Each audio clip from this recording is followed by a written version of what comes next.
El Ministerio de Justicia ha realizado un acto de desagravio para aquellas personas que fueron víctimas durante el golpe de Estado del 2019, en la que usted también fue una de las víctimas. Bueno, lo primero va en nombre de todos los ex vocales de nuestro país, que son más de 40 ex autoridades, pues hemos recibido ese reconocimiento, ese desagravio del Estado, ¿no? Entonces va nuestra gratitud, nuestro agradecimiento a nuestro gobierno por haber hecho justicia. Realmente para nosotros recordar el golpe de Estado que se dio en el 2019 es muy triste, es muy duro, ¿no? Porque vulneraron todos nuestras garantías constitucionales. Fue muy duro, ¿no? Porque no hubo debido proceso, ¿no? Por ejemplo, el día que se interrumpió el mandato constitucional de nuestro gobierno, pues inmediatamente fuimos los primeros víctimas, los vocales, ¿no? Como pueden ustedes apreciar, realmente fue cruel, fue violento. Por ejemplo, en mi caso, ingresaron sin ningún orden, por ejemplo, de un juez, allanaron mi domicilio, se entraron por las bardas, saquearon, y a mis otros colegas igual, delante de sus hijos, fueron agredidos, golpeados. Inmediatamente nos tenían como un trofeo en Santa Cruz, recorriendo las calles y diciendo, bueno, que ya habían aprendido a los vocales, y como habían bloqueos en las calles, pues pasábamos ahí, nos expusieron públicamente como si fuéramos unos delincuentes.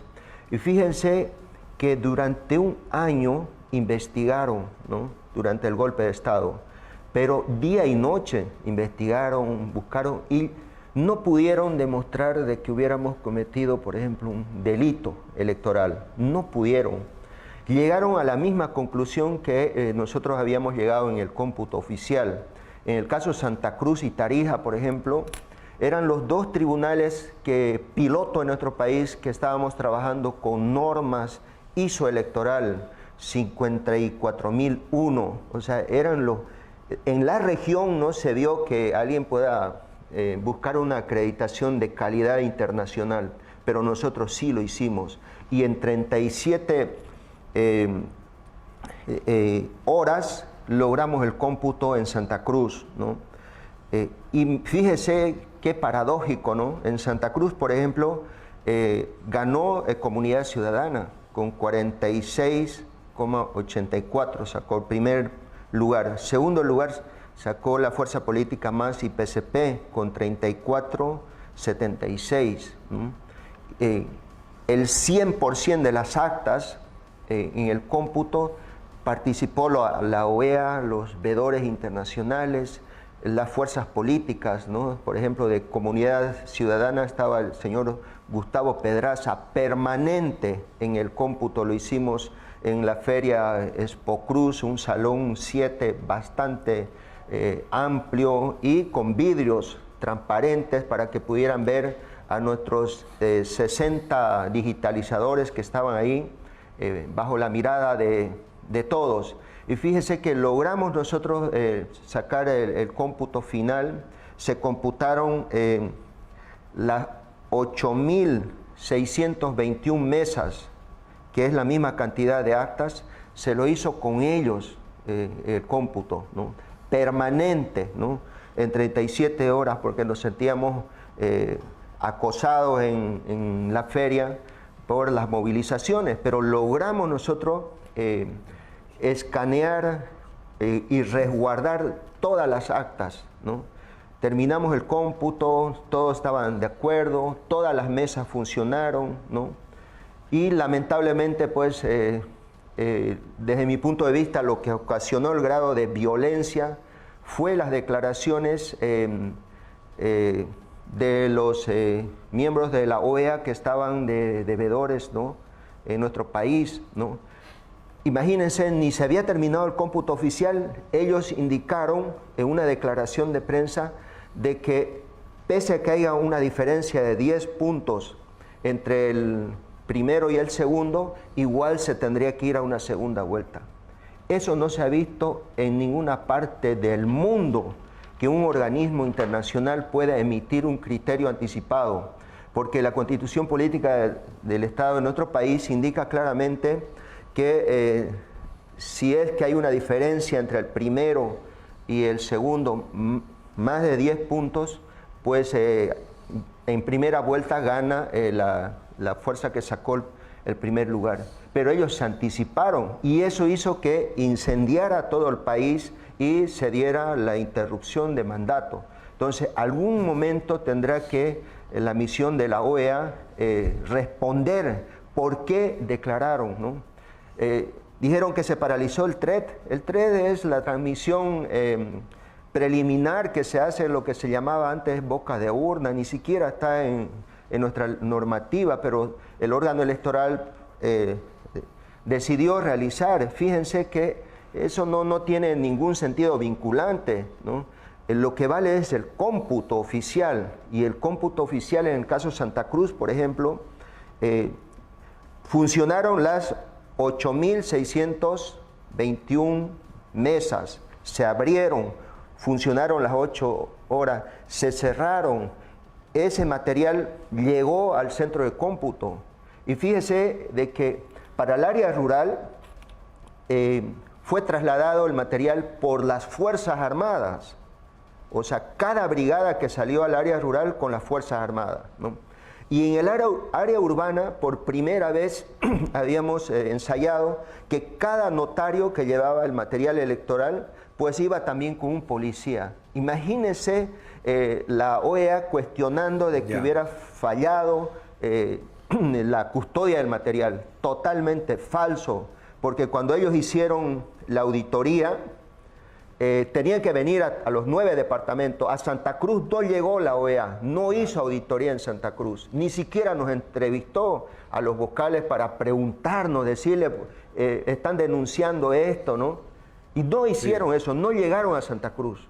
Y fíjense con las copias que le entregó la oposición, que inclusive esas copias ellos alteraron, porque le entregamos copias a cada delegado de las fuerzas políticas, ¿no?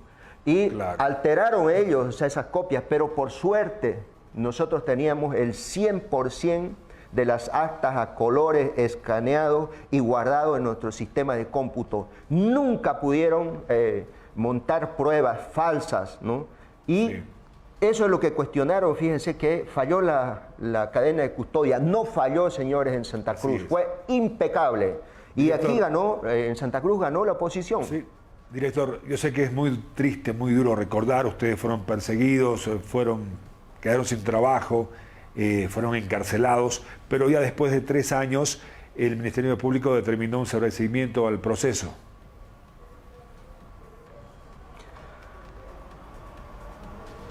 Fabio, nos investigaron, como te decía, en mi caso, por ejemplo, he estado detenido 14 meses, 18 días. Gracias a la recuperación de la democracia en nuestro país, pues no pudieron ya inventar más pruebas, ¿no? Porque trataban de inventar pruebas, decían, hemos encontrado actas, ¿no? Pero si el proceso electoral lo administran los jurados electorales, los notarios que trasladan, y el material fue trasladado, digamos, por las Fuerzas Armadas y la policía, custodiado, ¿no? Y con participación de los delegados de las fuerzas políticas en las mesas, no pudieron montar ninguna prueba. Y bueno, se recuperó la democracia, pues solo les quedaban a los fiscales que nos perseguían, en el caso de Santa Cruz, 6 fiscales para 4 vocales. Dios mío, la Procuraduría, ¿no? Tenían su delegado que nos perseguía permanentemente, ¿no? Imagínense la policía, el Ministerio Público, o sea, realmente era una persecución, ni siquiera podíamos hablar, ¿no? Porque ya podían decir de que estábamos obstaculizando, ¿no? Detenidos. Y bueno, al final, que se recuperó la democracia, pues solo les quedaba a ellos, ya un poco antes, ya que termine el gobierno de facto, pues la Fiscalía ya no encontró pruebas. investigaron y no encontraron ninguna prueba y vino el sobreseimiento, ¿no? Todos los vocales y eso inclusive apelaron y inclusive llegó ante el Tribunal Constitucional, ¿no? Esas apelaciones presentaron amparos, ¿no? Contra la decisión de la Comisión de Fiscales, pues ya se llegó al final. Ya el Tribunal Constitucional, por ejemplo, ya dio la razón a la decisión que tomaron las autoridades jurisdiccionales. Fuimos sobreseídos. Ahora, pero ¿cómo se repara semejante daño que cometieron, ¿no? En el golpe de Estado? Y fíjese, Fabio, voy a decir algo que quizás muchos no lo conocen. ¿Quién era el juez que nos perseguía en Santa Cruz? Se llama Martín Camacho. Seguramente era pues una persona infiltrada dentro de la justicia, ¿no? Porque no hubo ningún sorteo seguramente y fuimos a caer a manos de este juez. Y poco tiempo antes de que se recupere la democracia, pues renunció a su cargo de juez, ¿no? Y volvió de donde salió. Ser asesor del Comité Pro Santa Cruz, ser asesor del gobernador Camacho. Ese era el juez, fíjense, no hubo sorteo, no hubo debido proceso, ¿no? Fuimos directamente a parar a la cárcel, ¿no? En la cárcel psicológicamente torturados, ¿no? Fíjense que yo estaba de una polera y un short, ¿no? 2 días, Fabio, mi familia no podía ingresar a las celdas de la FELCC, donde por lo menos que me lleven una camisa, ropa o alimentos, nada, realmente fue muy duro, fue un gobierno criminal desde mi punto de vista, ¿no? Porque en las audiencias donde participábamos nosotros siempre había alguien mandado por el ministro Murillo, o sea, amenazando seguramente a los jueces, a los fiscales, si es que nos daban la razón que nosotros alegábamos que no hubo fraude electoral. Recordará, Fabio, cuando ya se hizo las elecciones primarias en Santa Cruz, fíjense, quemaron el Tribunal Electoral por completo. O sea, nosotros éramos autoridades que estábamos administrando un proceso electoral, ¿no? Pero hecho de la coyuntura política, pues hicieron que ya habían quemado el Tribunal Electoral. Y cuando realizamos el cómputo, también quemaron 100% el Ceresi y el órgano electoral, recordarán ustedes. Y solo la policía sabía dónde estaban las actas originales y lo quemaron. Por suerte ya estaba pues resguardado, ¿no? Sí, director, eso le decía yo, que la justicia tiene que seguir investigando para poder sancionar a quienes cometieron todos esos actos delictivos. Yo quiero agradecerle mucho, director, por habernos acompañado en esta mañana y hablar de estos temas y también recordar esto que fue tan duro para su persona y para los otros vocales del Tribunal Electoral de ese entonces. Muchísimas gracias, doctor Núñez.